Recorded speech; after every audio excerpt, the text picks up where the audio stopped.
Well, it now gives me great pleasure to welcome you all here and to welcome also our two speakers, Lupa and Dr. Richard Irvine. I'll be introducing them shortly, but before I do, I'll say a few words about the project, about magic and ecology, since this is our first live panel. So Magic and Ecology is a series of online events that brings together scholars, artists and writers from a range of disciplines and across the globe in order to foster new and original thinking on urgent cultural and environmental concerns. It aims to think the uncertainty of a future through the possibilities thrown up by the concept of magic or possibility itself. The events invite researchers thinking about magic in relation to ecology and practitioners working with magic to transform modes of Earth living. The purpose is to provide a unique opportunity for enabling collaborative thinking across disciplines and practices. Last term, the project produced a podcast with author interviews that you can view on the Magic Ecology website. This term, we will be hosting a series of panel discussions with invited speakers, and today we're excited to be joined for our first session by Lupa and Richard Irvine, who will be speaking to us about their talks released last week on the CRASSH YouTube channel on the theme of Anthropocene magic. So let me now introduce our speakers. Lupa is a writer, artist, and naturalist pagan based in Portland, Oregon. She uses three-dimensional sculptures as statements on the problems we face, pairing aesthetic attraction with harsh realities. But she also invites others to seek solutions, offering relationships with sacred artifacts and the transformational rites they may incite in one's life.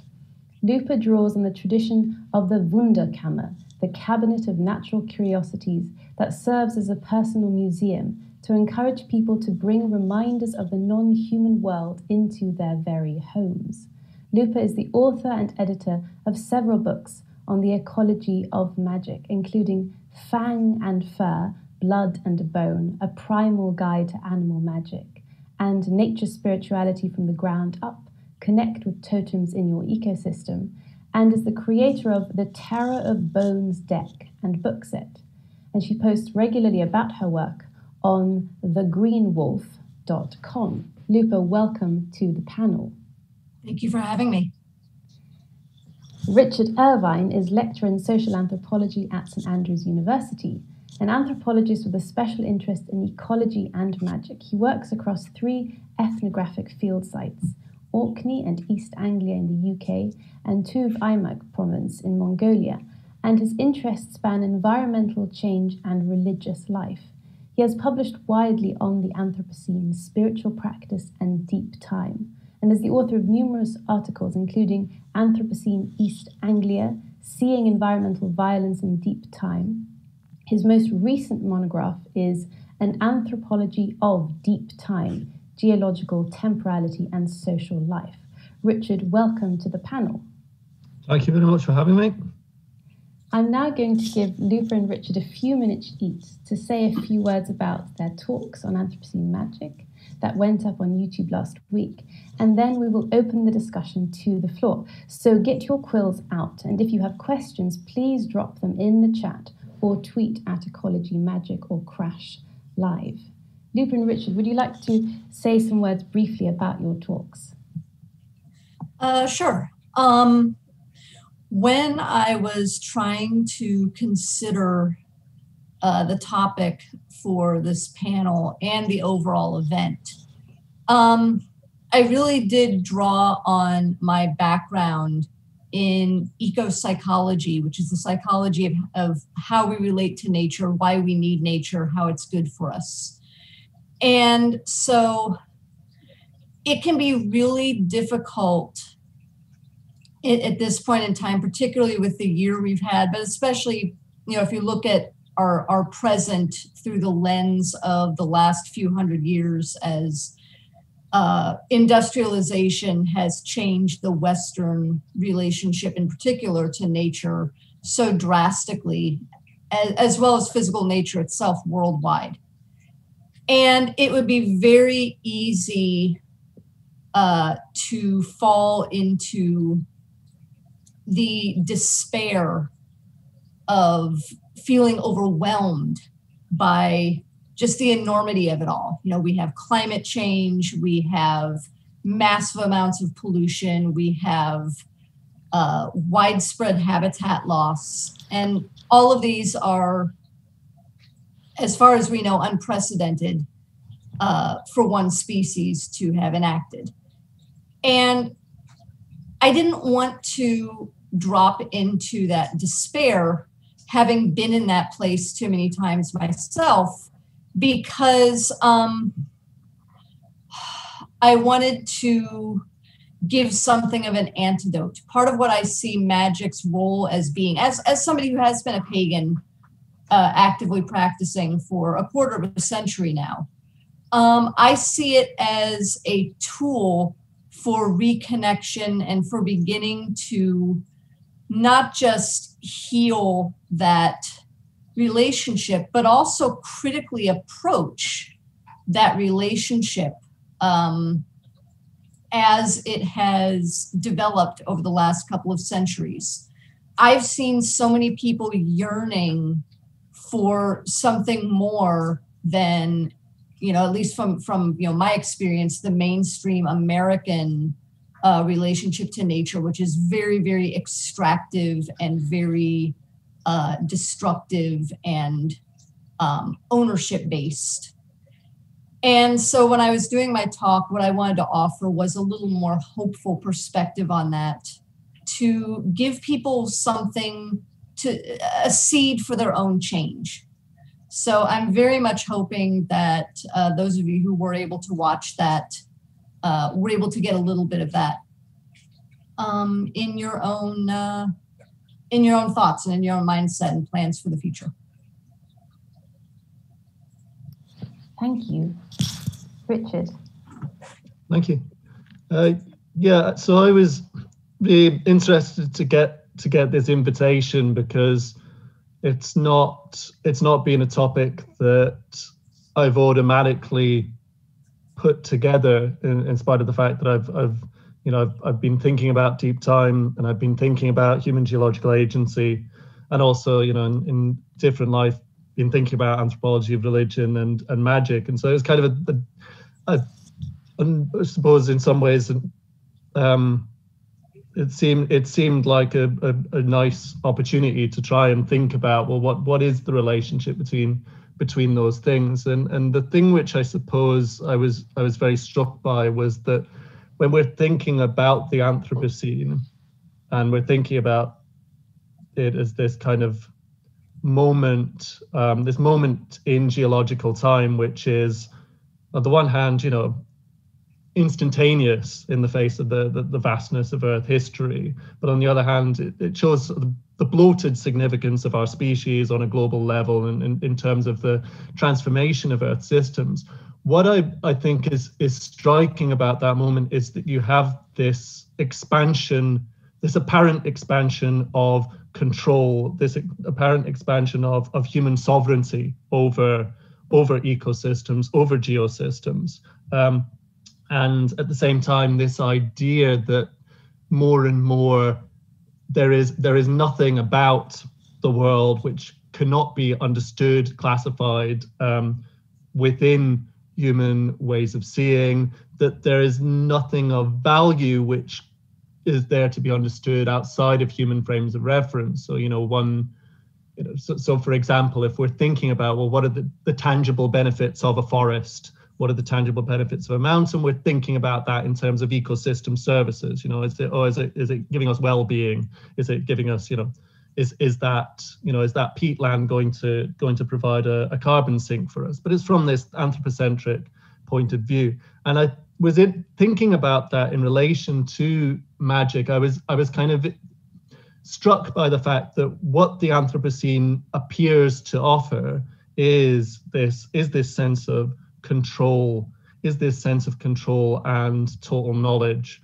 over nature. And reading that kind of then in relation to what made magic such a classic anthropological topic, where you've got this idea of the classic Fraser transition from magic to religion to science, where there's greater and greater knowledge, greater and greater control and apprehension of the universe, such that magic is really that which is meant to give way as rationalization increases.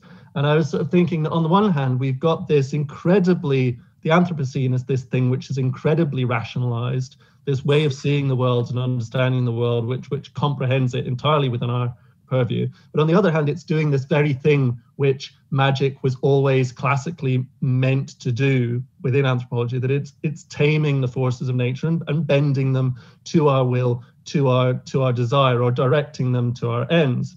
And yet it's doing so in a way which is demystified, which doesn't necessarily recognize the agency, the distinctiveness of those forces, of those presence, of the non-human.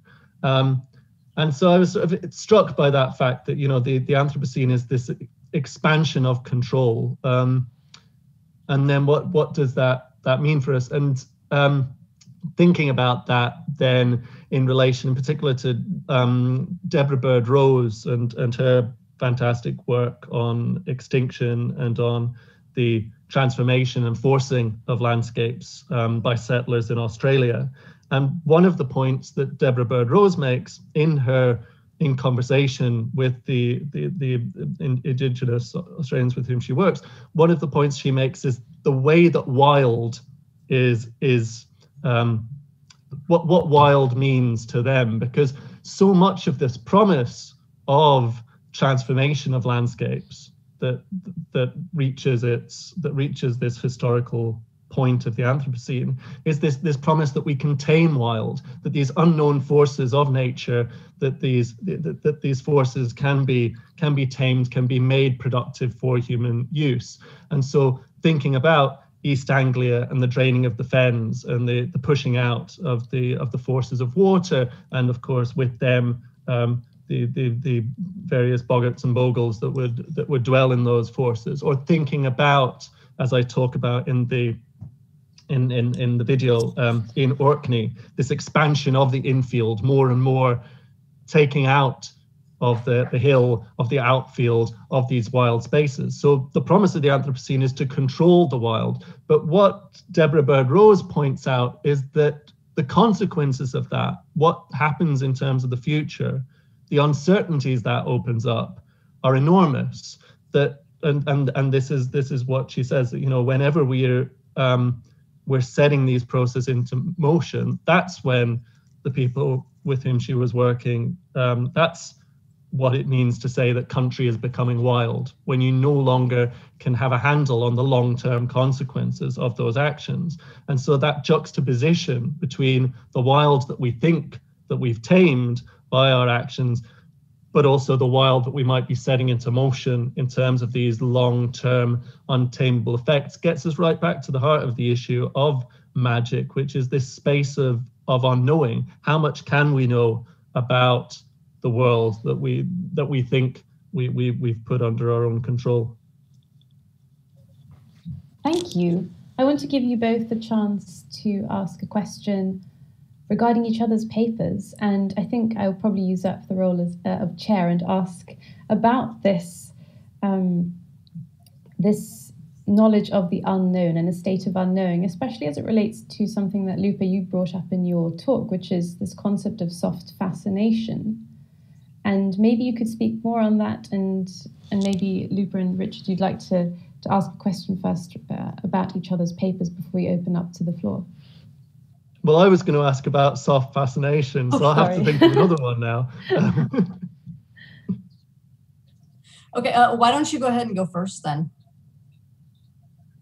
Well, I mean, so one thing I was very fascinated by in the way that you presented the talk, and we talked a bit about this in our pre-meeting, was the emphasis you placed on a naturalist way of seeing in your understanding of magic. And I found that very striking, because it took us right to the heart of what is interesting about magic as a system of knowledge, which is, you know, it's very material. It's about what it's about the tangible properties of the world that we handle and the things that we can do with it. And so I was wondering if you could say a bit more about that, because of course, on a certain level, it makes a great deal of sense to think about magic as this material thing and to think about it within a naturalist system. On the other hand, so much of the New Age emphasis that is part of the genealogy that you come from would emphasize the more supernatural elements of that. So I just wondered if you could maybe say a little about that, because I found it so striking. Yeah.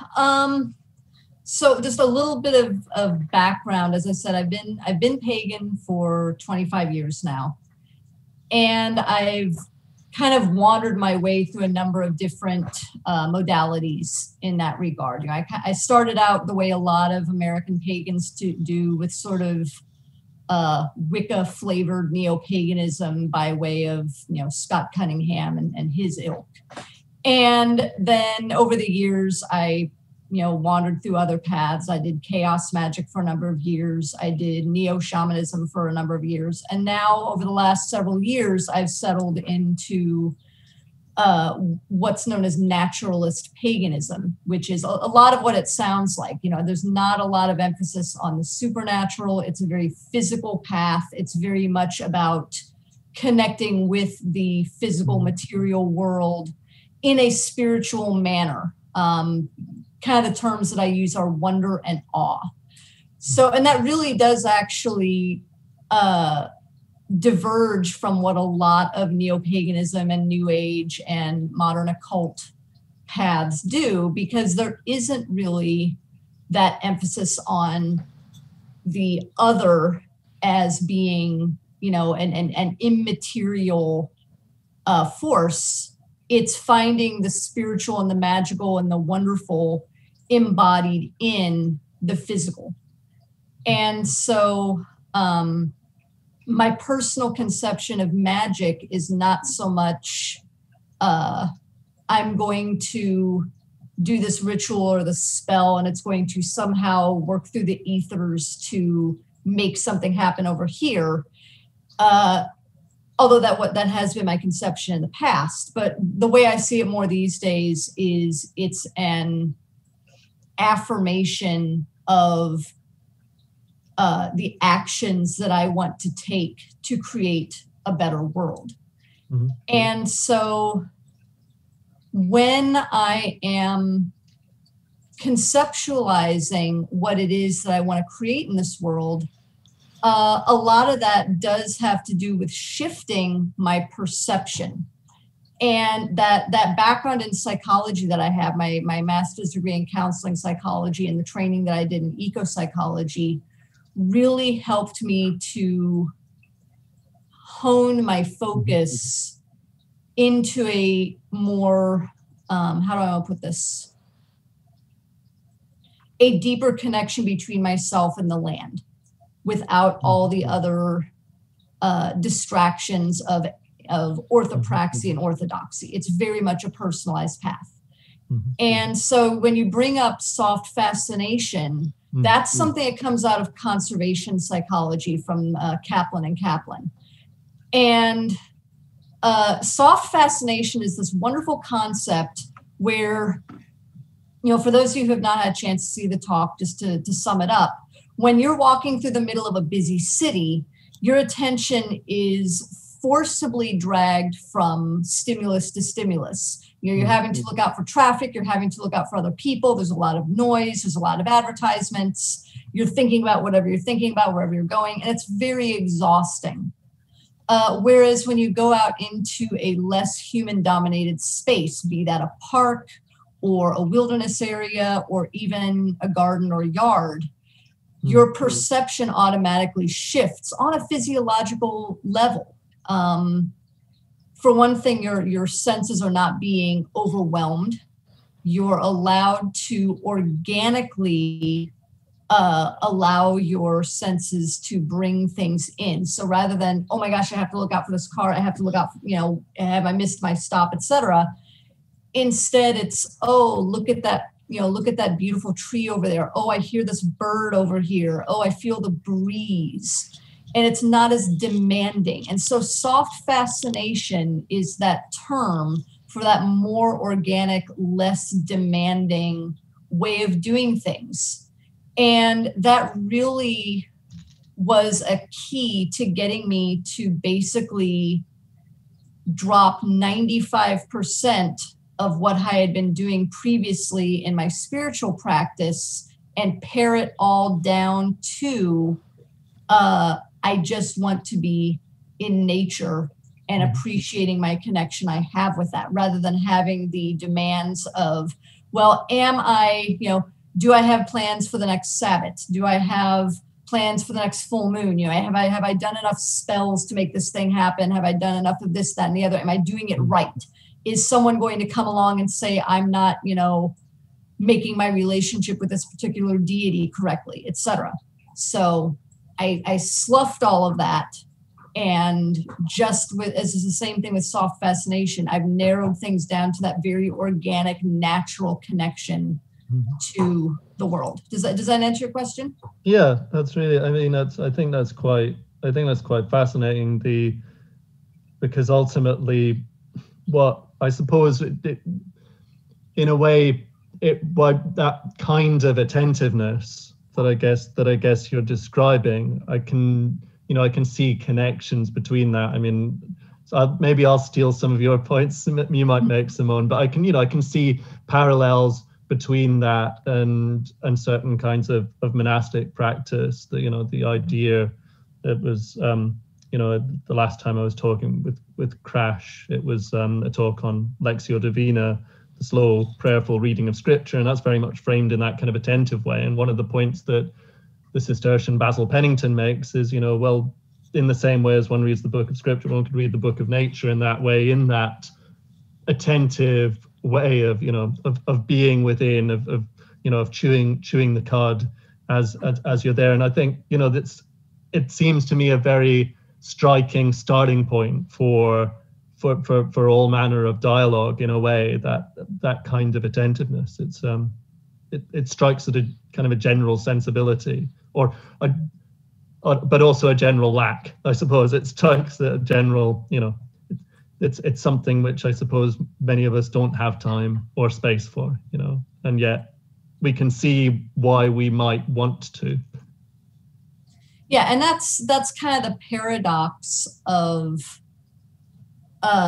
what we want versus what we're capable of. I am very fortunate that I've been able to spend the last 5 years almost living on a farm, as that a couple of my friends own, and it's put me back into the kind of rural area that I grew up in. But even this whole process of kind of getting myself into this less cluttered path began even when I was still living in urban Portland itself. And it is difficult at times because we are in this really almost scheduled existence. We have to be in certain places at certain times, and we have a bunch of obligations, and the way that our society is structured, particularly within the framework of capitalism, makes it difficult sometimes to elbow out space for much of anything else. I know so many people in the pagan community who basically have to fight to make the time for their practice, and they feel horribly guilty if they don't make the time for it. But when they do it, it's such a replenishment for them, for themselves spiritually. And this actually kind of segues a bit into what I want to ask you about with your talk. I found that watching, listening to what you were saying about how a lot of these changes that we've made, we're just now really getting to see the consequences of them. particularly with, I loved what you referenced with regards to the wild, what we see as the wild as being sort of almost a response from nature to our actions. It's not so much a backlash, but again, the consequence thereof. And so many of these consequences, you mentioned that the Anthropocene is a tiny drop in the entire history of the planet. And we have made so many of our decisions, particularly in developing technology and how that technology affects the resources that we're drawing on, as well as the other beings that rely on them and each other, without really any thought for the long term. Mm-hmm. And the long term is beginning to come back and bite us in the forms of things like, for example, climate change. So what I'm really curious, because you have really spent a lot of time thinking about and conceptualizing deep time, which is a concept that a lot of people have a hard time dealing with. It's so immense. I'm curious as to how that concept of deep time might help us to get past this fixation on the short term. I mean, thank you. I mean, obviously, this is, well, I say thank you. I mean, this is one of the things where I spend too much of my time talking about it, and so I don't know if I can give straight answers to it. I suppose first thing to say is, obviously with the Anthropocene, and this is a point that a lot of scholars have made, there's always kind of a danger in terms of the frames of reference of, for example, when I say things like, we are only just becoming aware of the consequences of some of this. Now, of course, there are vast tracts of the human population who have been all too well aware for a very long time about the long-term consequences. This is a point that Indigenous scholars, Zoe Todd has made this kind of point that, in fact, thinking about the arrival of European colonizers in the Americas might be a useful starting point for thinking about the Anthropocene, precisely because it responds to a recognition that we may only be coming to an awareness of the massive transformation, destruction of ecology now, but there is a longer history of that awareness in the places where European settlers have affected. And I think that that's an important point to sort of bring up. First of all, we're late to this show as when I say we, whatever my we is of being British and so on, we're kind of late to this show, and even though we were involved in it as actors earlier, we're late to an awareness of it.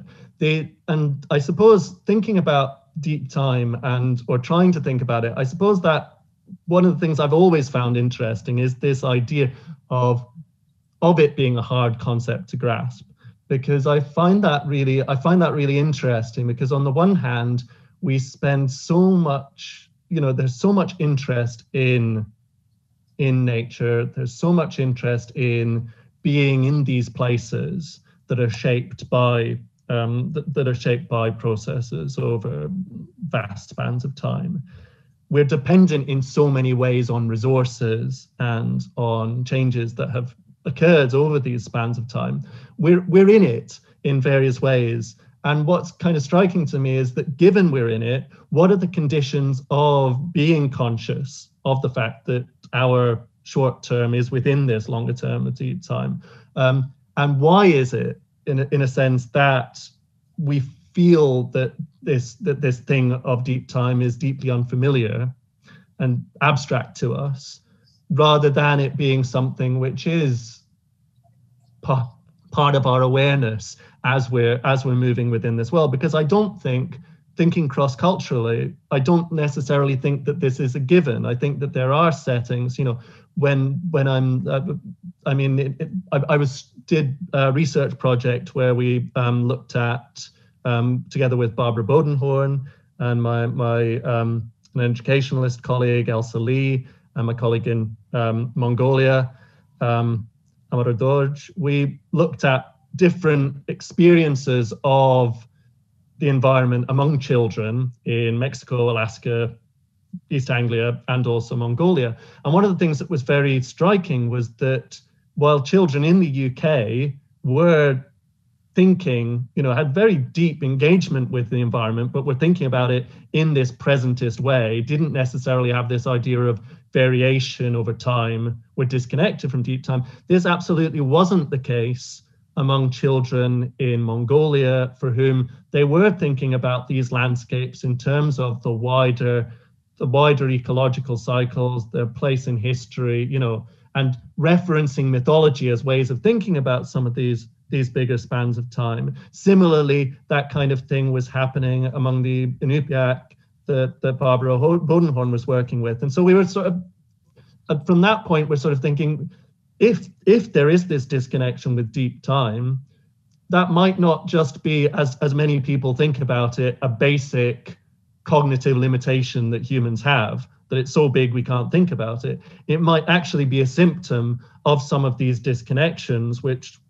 you've been alluding to in your talk, Lupa, and some of the things which we might need to remedy. So that question of, well, how can we develop what another anthropologist, Vincent Iranti, has been calling deep time literacy? How can we develop that deep time literacy as a way of being within these, of being conscious that we are within these processes, because we are. But I suppose the thing I'd say is, if we are disconnected from deep time, then that's kind of, for me, the question is why, rather than taking it as a starting point that we should be. I'm more interested in, well, why are we disconnected at this point of history, and how much does this have to do with this process of human sovereignty over the environment and putting it towards our ends, taking these ecological and geological cycles and seeing the only thing that matters in them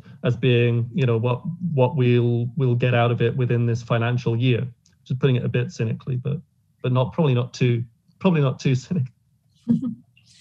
No, thank you. And that really adds a lot of context. I like what you had to say about the disconnection of deep time being symptomatic of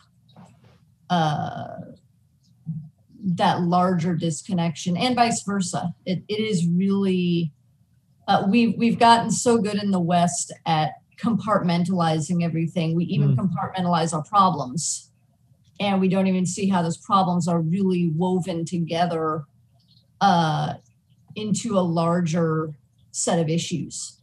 And I really love how you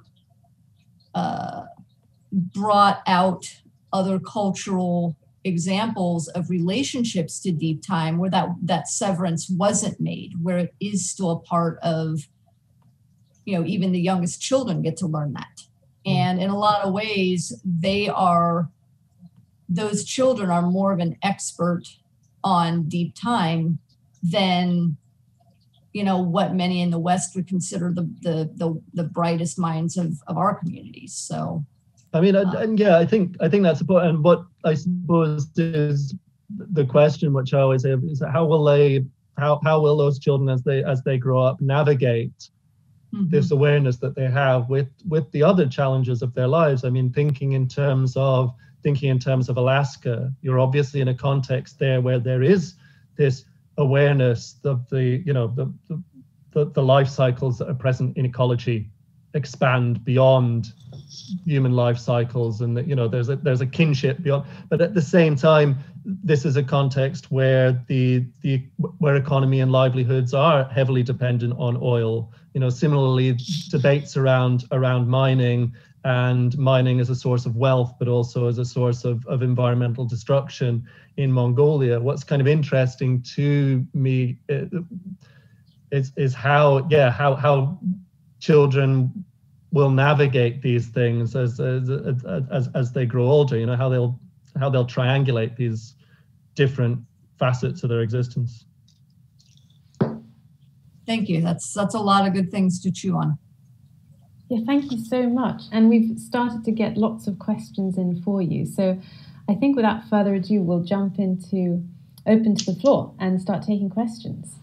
So I'm just going to go with the order of them being posted. Some of them do relate directly to what you've just been talking about, but just for ease of reference, so I don't leave anyone out, I'll just go with how they've been posted. So we have one first from Anna Bayona Strauss, who asks about the place of pagans and witches in the grassroots movements for environmental rights and breaking the back of settler colonial capitalism. This is perhaps a question for Lupa. She wonders what the role of this is and how you see it. I personally, again, having been in the community for a quarter of a century, I have seen a definite shift in the pagan community toward being more involved in both environmental rights and social justice. And there are a number of reasons for that.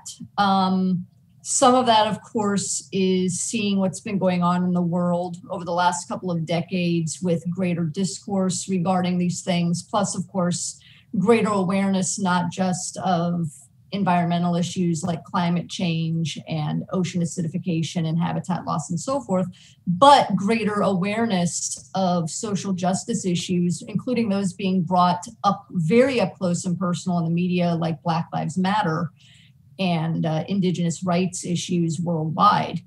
We're talking about these, at least in America, more than we used to, which is good.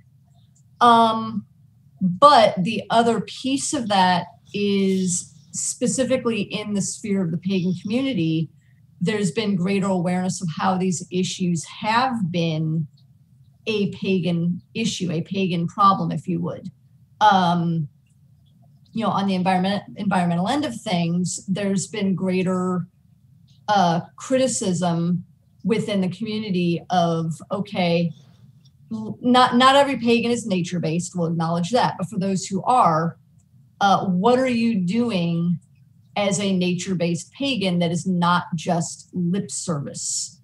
And for a growing number of people, and myself included, part of their paganism is working to protect the physical world itself in whatever way we're capable of.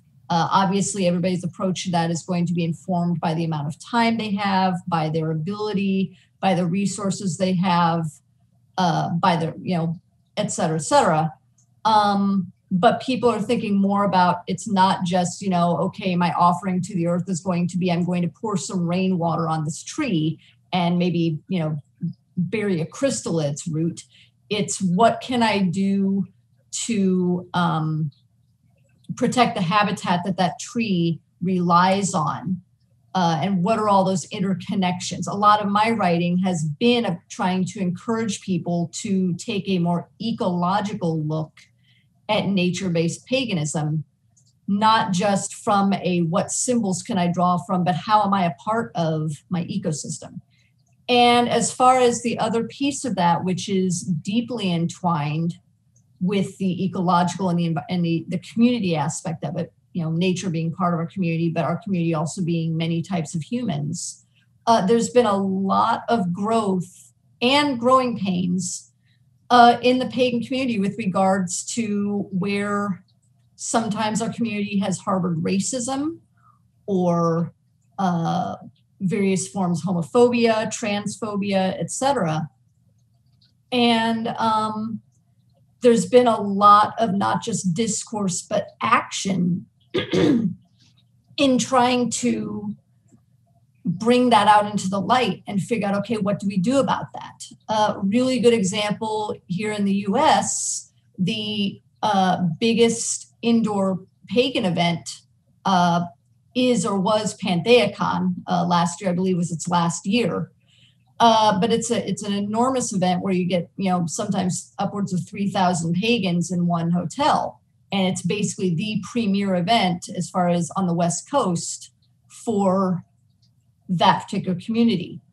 And because it is in the spotlight so much, it was a really good place, to start having these discussions, but B, the event itself came under some criticism because there were sometimes speakers who were considered problematic, either because they had engaged in some form of cultural appropriation or because they had done some pretty blatantly racist things in other spheres.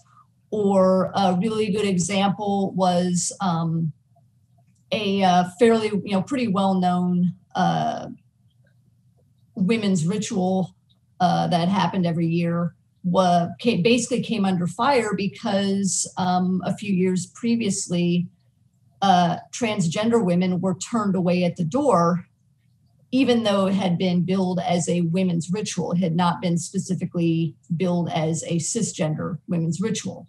And that really was a spark that got people thinking, well, why are we allowing this level of transphobia in one of our biggest events in the country?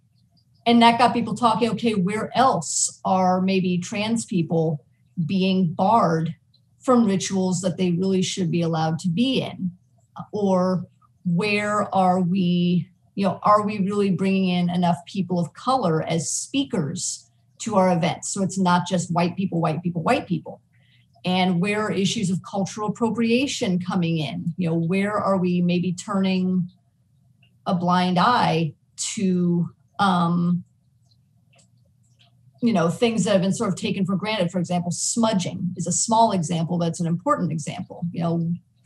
It's just, do we still call it smudging? Do we still use white sage, et cetera? And so I'm kind of rambling here, but I do, to bring it back to your question, I do very much feel that the pagan community and witchcraft, et cetera, all of these have a very prominent role in criticizing and finding ways to address constructively not just environmental issues, but social justice issues. In fact, I would argue that paganism and witchcraft are inherently about those things because of not just what we say we hold dear, nature and human rights, et cetera, but also because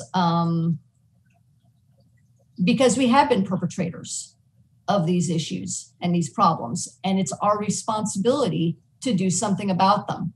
We can't just separate our spiritual life from the rest of our life and pretend it's this little sphere where nothing bad ever happens. So that's what I would say about that. Thank you so much. And now we have a question for Richard from Lizzie, who thanks both of you for your videos, and has a question to Richard, that you mentioned Max Weber and disenchantment of nature in your YouTube video. Do you think that re-enchantment of nature is a valid goal in the 21st century? Is re-enchantment something which could lead to a better relationship with our natural surrounding, or is rationalization too embedded in our culture? Yeah, I mean, I think Weber is fascinating on this stuff, and one in the project that I did with Theo Kyriakides, who's working in Cyprus at the same time as I came up to Orkney, we talked a lot about Weber because he's got kind of an ambivalent relationship with these things. I mean, on the one hand, we always think of Weber as this theorist of disenchantment, of rationalization in science as a vocation, as I say in the talk I gave. He says, we now have this understanding of the world where we don't have a need for, we don't need to do the plus magic thing. We know on a general level how to explain these phenomena.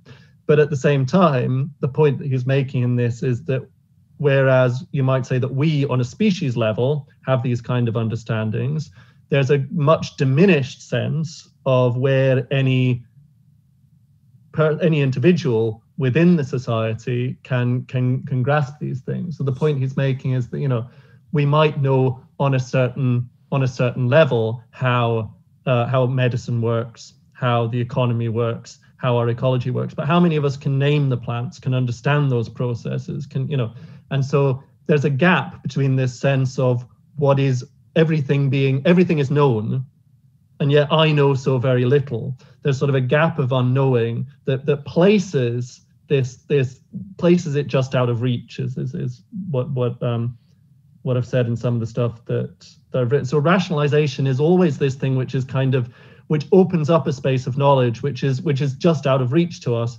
as individuals. And I think in a way there is a space there then for thinking about re-enchantment, for thinking about what there is in the world. And I guess the place for that, if I was to kind of sum it up, I'd say that the place for that is humility. I think it's an acceptance or at least a recognition of this distance between our state of knowing and what there is in the universe. The recognition that there is this gap which opens up between what we know and what could be known, and thinking about and entertaining seriously that space of unknowing as something which needs to be approached humbly.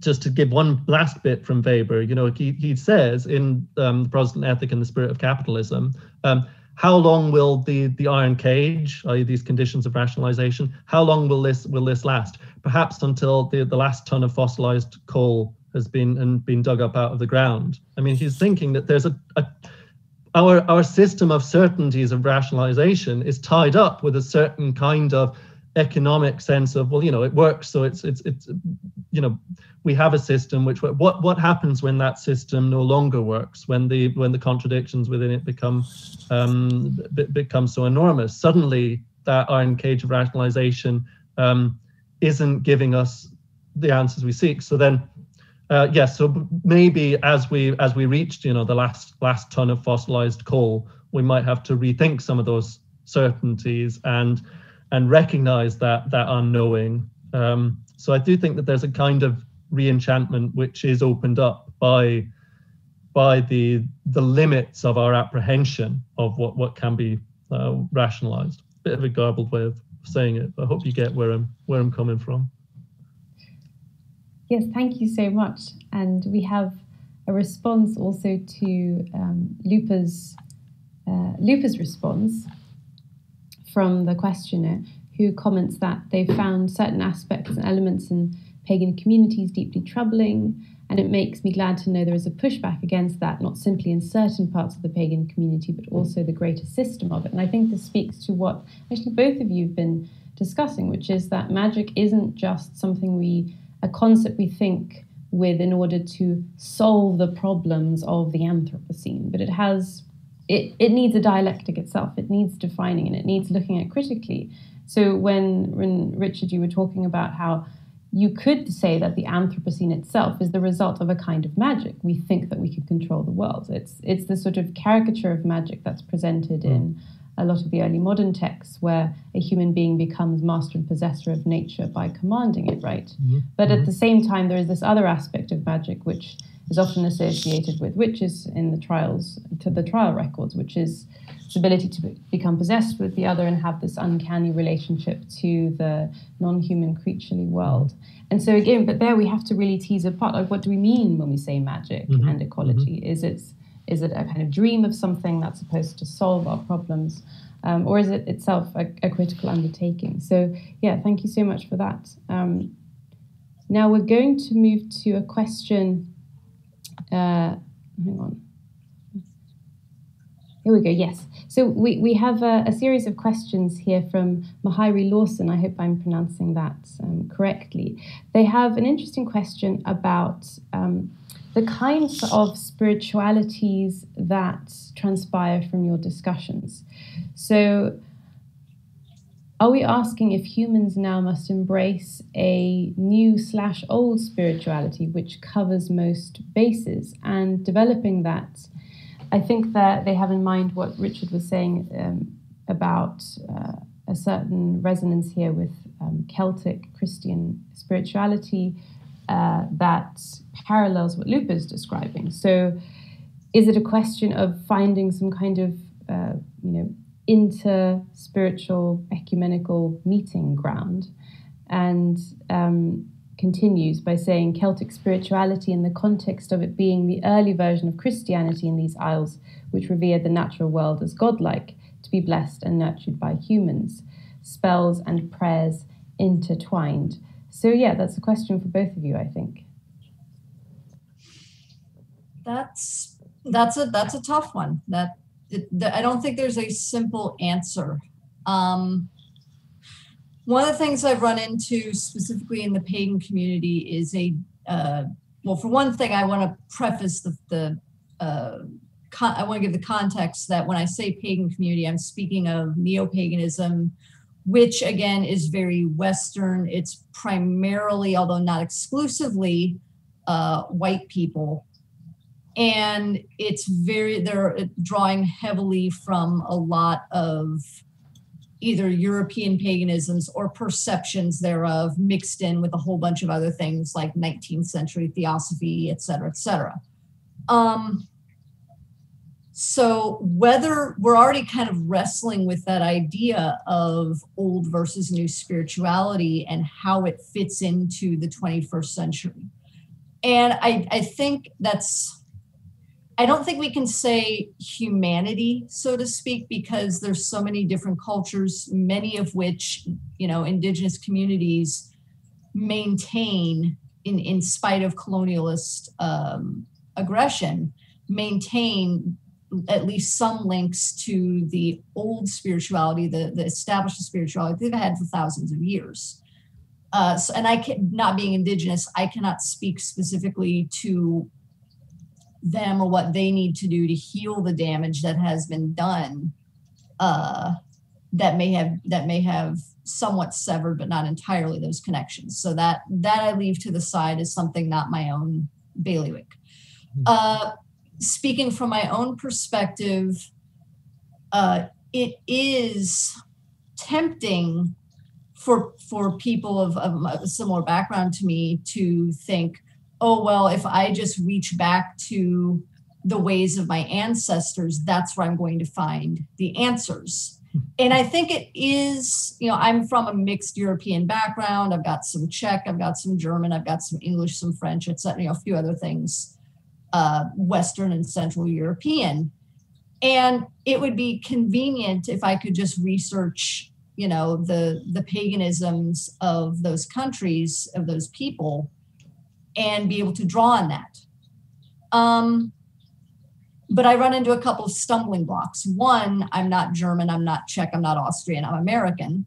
And that's kind of a uniquely, again, relatively novel young culture, comparatively speaking, colonialist American anyway. And I also run into the stumbling block of, well, I'm in the 21st century in this world that is vastly different than what the world looked like 2,000 years ago. So I have seen a lot of value in people drawing what they're capable of drawing from ancestral paths. But I think we have to be ready and able to adapt it for the world that we're in, to include the problems that we face, and not romanticize the past too much, but also not demonize the present too much. So it is a thing that we're currently dealing with in the pagan community, particularly among polytheist sections thereof. And there's not really an easy answer, but I think it's an interesting thing. It's an interesting dichotomy to have to deal with. Yeah, I don't have much to add to that. I mean, I think that's spot on as an answer. I mean, thinking about my own interests. I mean, obviously, I'm very interested in thinking about historic sources, in taking a kind of an ad fontes approach to these things. I'm interested in connecting with traditional knowledge, with the particular historic and ritual significance of certain places, and in a lot of contexts that has been a source of the reinvention of tradition. I'm thinking, for example, if probably would be this weekend, but if it wasn't for coronavirus, the Straw Bear would be marching dancing down the street of Whittlesea in the Fens this weekend, and that's something which Fraser writes in the Golden Bough about, the idea of this corn spirit, and whether or not we have that connection with the past, the idea that we can think through this ritual form and think through this, can use that as a source of reconnection as well as a source of fun. It's a great pub crawl, if nothing else, the Straw Bear. The fact that we have that as something that's available to us now, I think, is incredibly powerful. But we do have to recognize that things like that are consciously reinventions of tradition, and we do have to recognize that quite often there is this gap between the present and these sorts of knowledge. Thinking in terms of Orkney, and I'm fascinated by these things which we shouldn't necessarily take too seriously, but the erection of these modern standing stones, because one of the things I'm sort of thinking about is, well, just how much separates those standing stones from the historic things that they're referencing, because there's all of these layers of the population movement that's caused great cultural change, these layers of the coming of religion, the coming of Christianity, and the coming of Protestantism is a particular expression of that in Scotland, which then swept away various forms of superstition, the arrival of secularization. All of these things have created greater and greater distance to these apparent sources. And so when we are making these references in the present day, we're often doing so self-consciously that what we're referring to is this gap. It is this gap between ourselves and this occluded past. And I think that that's not necessarily a bad thing when it does force us to think about the conditions of the present and what it means to be doing that now, which is why I started off on a beach saying, here I am on a beach, isn't it? We can think about this in terms of romantic connections with the past and with deep time, but when we're doing that, we also have to think about that in terms of the presence of plastic, the presence of concrete on the beach, which reference this time and the challenges of this moment in particular. So the responses to this, while they shouldn't fixate on the present in a way that disconnects us from our responsibility to the past and our responsibility to the future, nevertheless, I think we have to recognize that there are these gaps, rather than simply thinking that I can wake up one morning and suddenly and suddenly the Celtic spirituality of my ancestors is there. I mean, I'm Irish by descent, but the Celtic spirituality went out of Irish Catholicism a long time ago, and it's some might say, especially given the dire straits Irish Catholicism finds itself at the moment, that it probably needs a serious reboot. But whether that would be the serious reboot, given the fact that that's to put it bluntly, it's lost knowledge. And if we're rediscovering lost knowledge, we have to do so in the context of the challenges that we face right now. Thank you. We have a discussion in the thread in the chat regarding soft fascination now. So returning to an earlier part of our conversation. So Carolyn Deavy asks, soft fascination as Lupa describes it, surely there are natural contexts such as a jungle or a wild storm situation or other multi-layered places where the demands on attention and the requirement for complex navigation is actually quite demanding and difficult. So sort of queering this idea of just opening yourself up and being passive and receptive. And then continuing, this is from RefDesk, remembering that human environments are energizing for some of us. As Carolyn points out, there are natural environments where you need intense concentration, and that would be tiring. So do you have any more thoughts on soft fascination and how we interact in complex environments? Yeah, absolutely. What I said earlier was definitely a generalization. And I mean, I could do a talk just on soft fascination and the physiological and psychological effects of nature, et cetera, et cetera. What I will say is your mileage may vary. I have friends who are very happy in urban environments. My partner is one of those. He's definitely the city mouse of the relationship. I'm the country mouse. He will come out here and visit me, and he enjoys it, but he definitely wants to get back to his coffee shops and et cetera. So obviously different people have different tolerances. As far as the stressful situations in a natural context, obviously, yes, you're going to run into situations in nature where you're going to have to be very heavily focused. And if you don't, if you're not focused, you're going to die. Yes, there's a big scary storm coming, or you're having to navigate a really tricky pathway, or, in the case of our ancestors, oh my gosh, look out for that saber-toothed cat. The thing is, though, the percentage of our ancestors' experience, their daily experience, they didn't have, maybe that kind of thing would happen on occasion. It wasn't something like, think of a daily commute.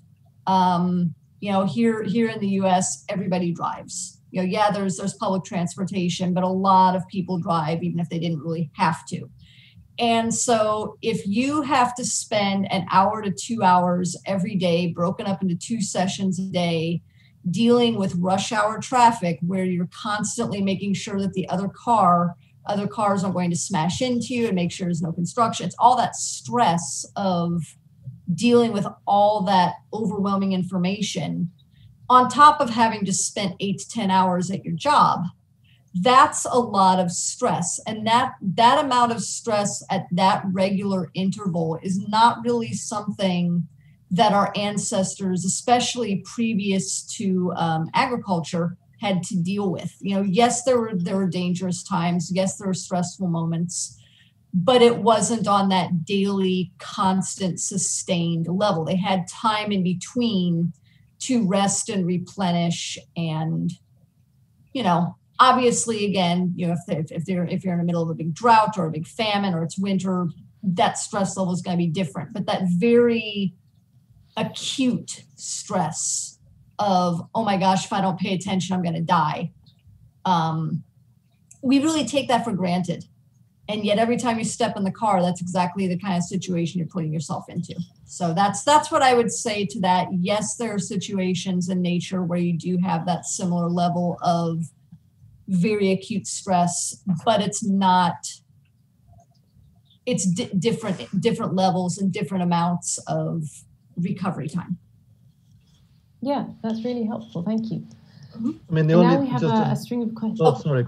Oh, sorry. I was just gonna add, this is sort of part of what was being referenced, the fella that I mentioned in the talk when they're saying, we might, you might say that we've lost superstition, but that also means, we might have lost respect too. I can't remember exactly how he phrased it, but it's that idea that, these things of, these apparently bizarre ways of keeping track of the movements of the sea and when you should go out and when you shouldn't go out and these kind of things. And it might, these things might appear deeply superstitious to us, but they were means of respect of these forces. And I think that one of the possibilities that's opened up by thinking about this in terms of magic is, yes, there are tremendous forces. Whenever you go out into the sea, you're going into this thing that could very easily kill you. And I think recognizing that these are things that, you know, that we need to afford respect to, is also part of this attentiveness. And it's also part of the, you know, when we think about it, both in historic and contemporary context, that's part of what magic allows us to do. It positions us with respect and attentiveness towards these things which have tremendous power over us, you know? Yeah. Yeah. So really we could talk a lot about attentiveness. That's wonderful. Now we have a string of questions for Richard about the heterogeneity of cultural responses to deep time. So there are a number of questions, and because we won't have time for everything in the chat, I thought I would conglomerate these, if that's all right. So Catherine begins by asking, I'm wondering if you found variation as well as in terms of affects or big emotional experiences, e.g. affects of grief, loss over nature or extinct species, or perhaps their versions of the Burkean sublime. And on the same topic, B writes, regarding the mention of children's perception across the globe for either speaker, as an undergraduate ecology student not long out of secondary school, the ideas of nature, spirituality, mythology, and paganism were always lacking in religious and philosophy education classes. Do you think it would be beneficial for school children to hear these perspectives in terms of grasping deeper ecological meaning and re-enchantment, not in the way of proselytizing, but just giving it space for children to think about, just like they are taught Bible stories and other mainstream religions? And then we have a third question, continuing on from that.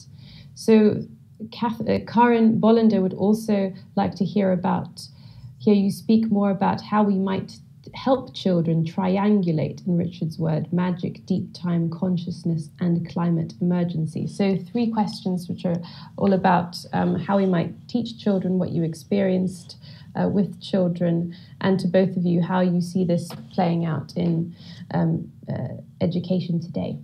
Yeah, I mean, these are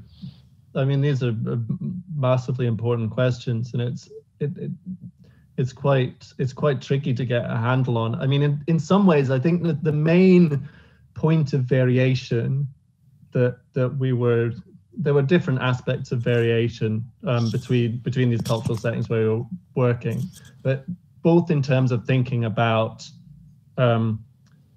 deep, you know, this awareness of time depth, or thinking about that sense of the sense of emotional responses. I think the main variation was the extent to which children felt that they had an involvement in these worlds that were there. I mean, and in some ways, this is kind of a straightforward and fairly obvious point, that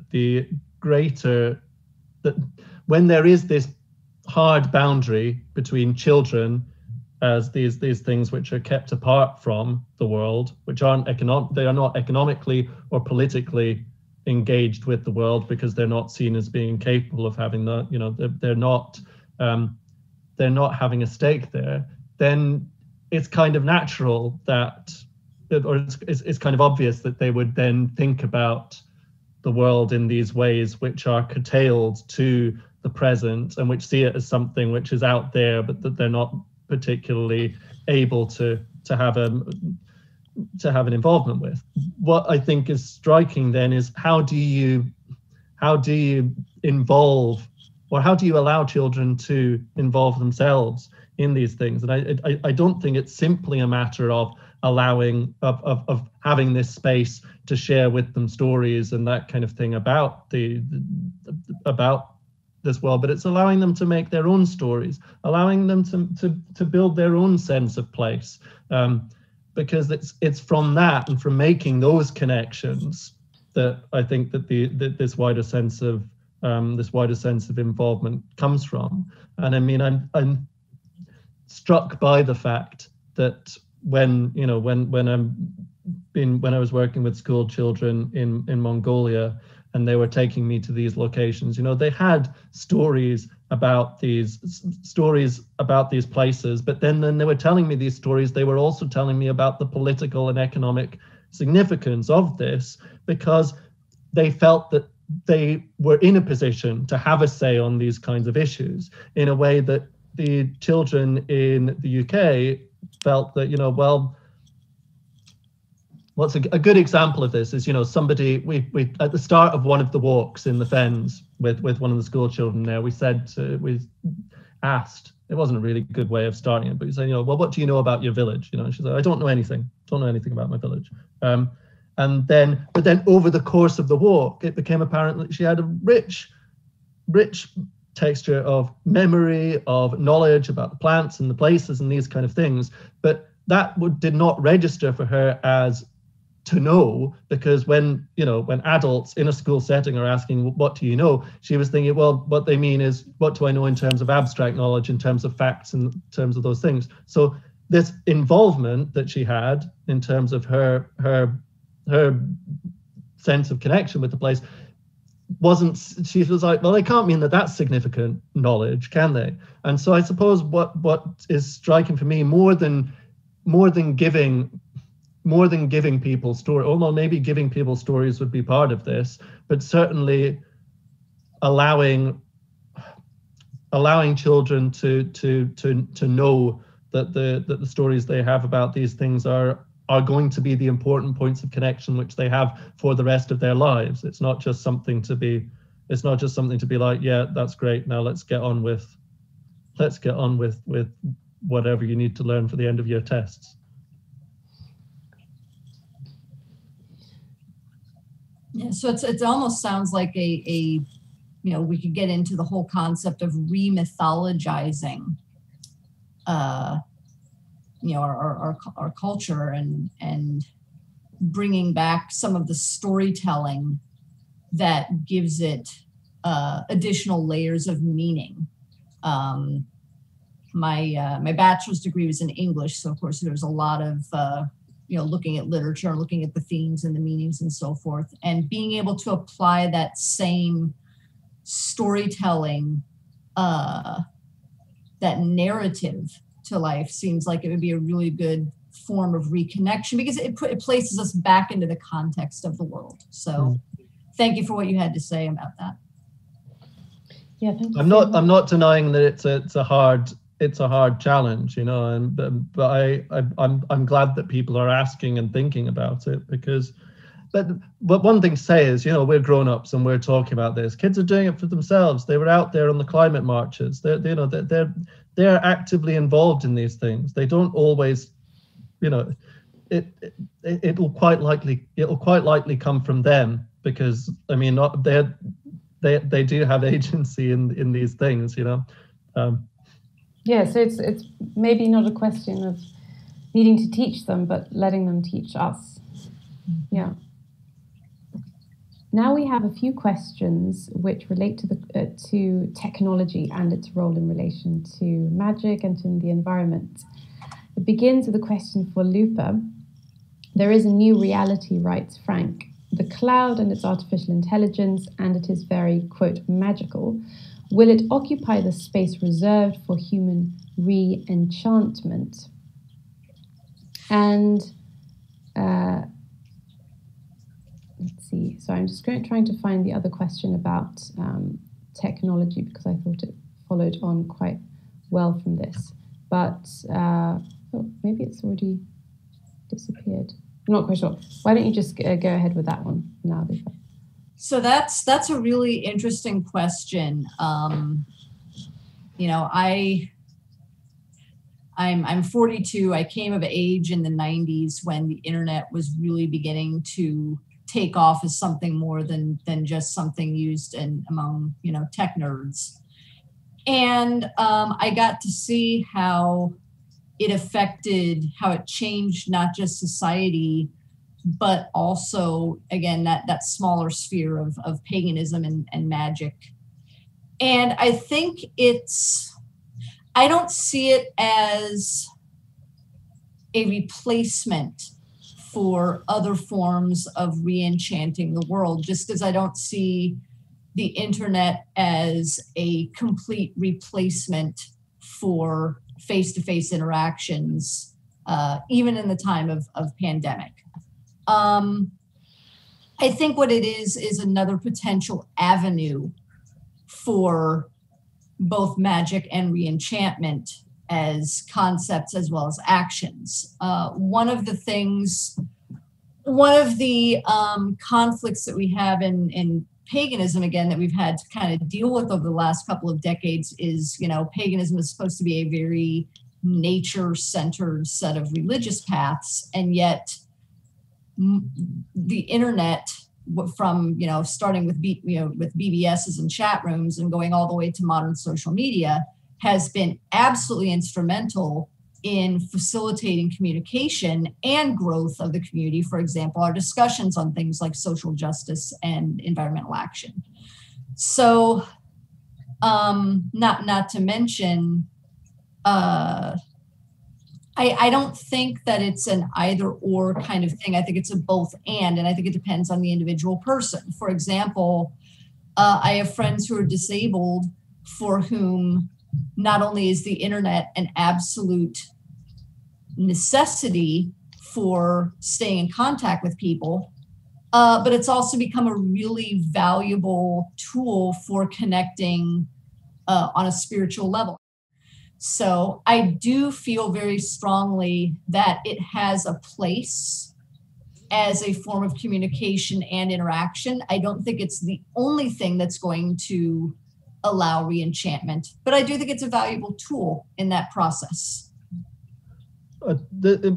One thing which goes back to what I was asking you at the beginning, Lupa, just to say more about the naturalist basis of what you're doing in magic, which I think is very important for thinking about these virtual possibilities, is I think about the anthropological work of Alex Taylor, who's done fieldwork in data centers. And when we're thinking about the cloud, which we think about in these kind of ephemeral terms, what it actually is it's something which is located in these enormous data centers, which have an enormous energy consumption, which have a transformative effect on the landscapes in which these things are placed.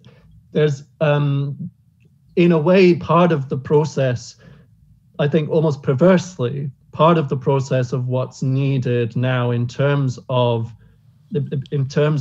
magic and reenchantment is precisely to rematerialize some of these things which have become entirely virtualized, entirely clouded. How do we rematerialize these virtual communications so that we understand, okay, what we're doing here, talking to one another in some kind of non-space, is actually something which is embedded in specific locations, which has consequences for those locations. How can we be true to those and honor the responsibilities of them, rather than thinking, oh, it's the cloud, it's somewhere else, it's, So how do we, so in a way, there's a need to rematerialize that, and that's the kind of enchantment we need, is one which takes that materiality seriously, rather than one which allows us to evade it.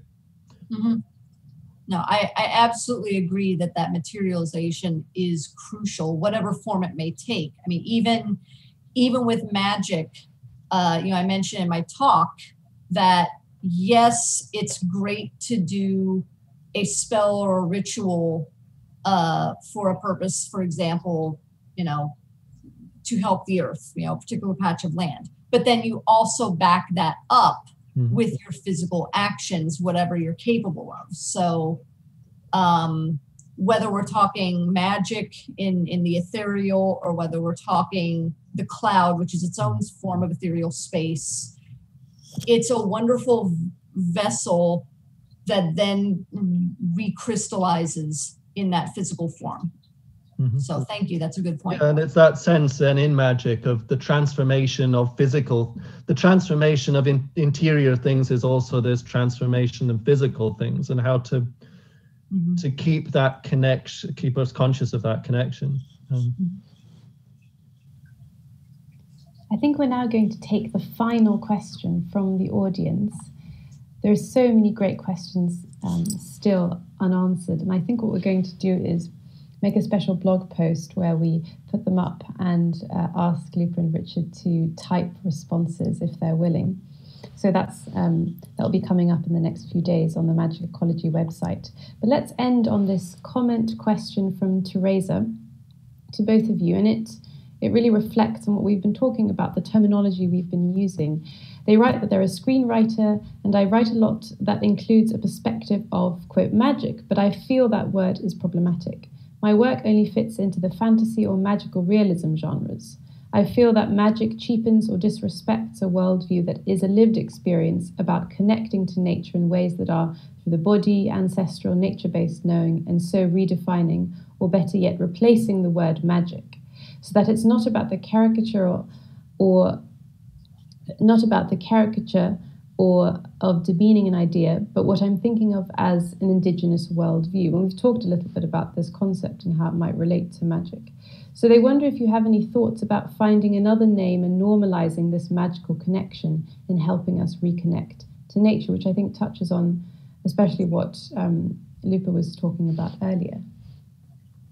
I mean, I suppose maybe I'd push back on it. I mean, if magic seems a bit silly as a way of referring to it, I mean, first of all, you know, it's not. I mean, it's a very serious way of thinking in a lot of contexts. But also, we have a lot of baggage which comes from these evolutionist views, such as the anthropologist Fraser, of thinking, oh, well, magic is that which must necessarily give way as we become more and more sensible and civilized, and that kind of thing.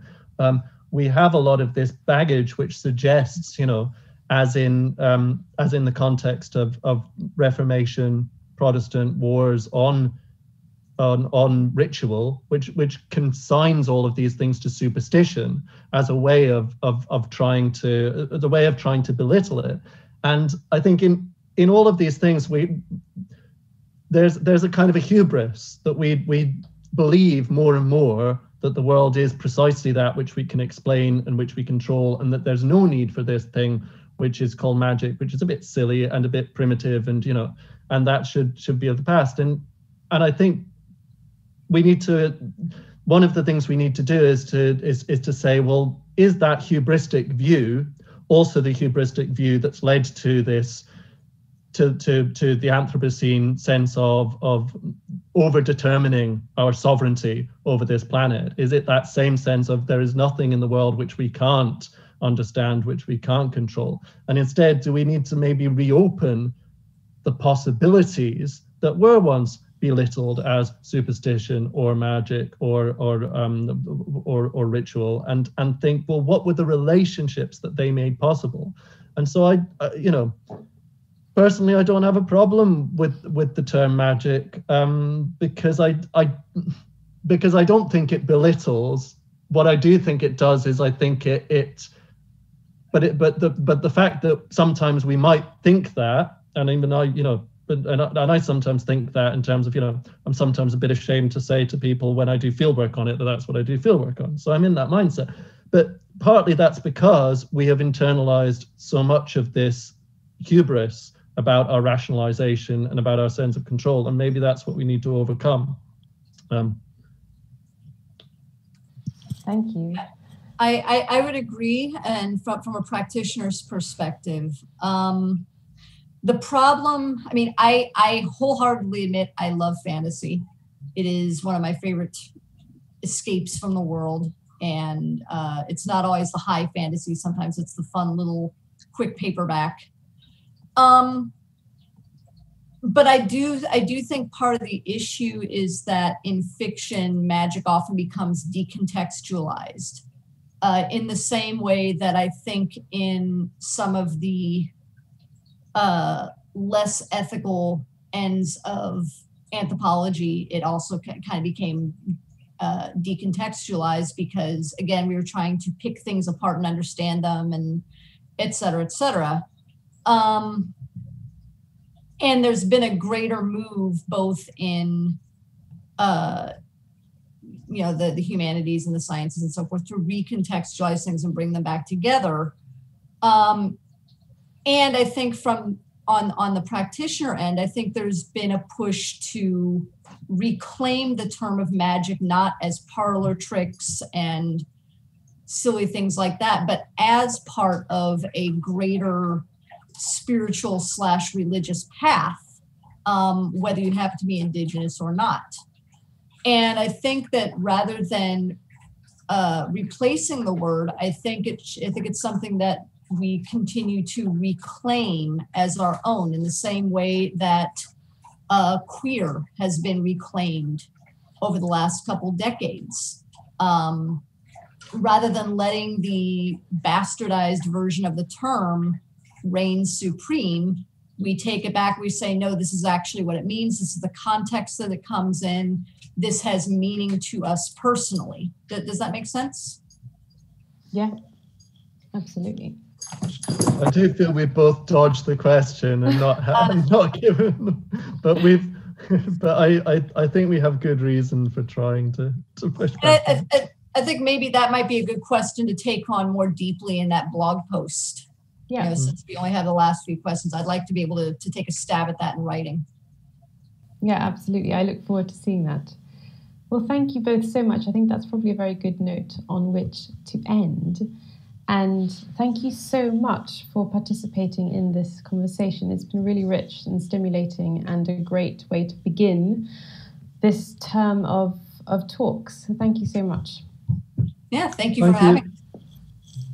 And now it only remains to thank you, the audience, for participating with your questions. Without you, there would not have been this extraordinary discussion. Thank you for your questions. The unanswered ones will, as I said, be tackled in a blog post. So do check out the Magic Ecology website later, next week for those answers.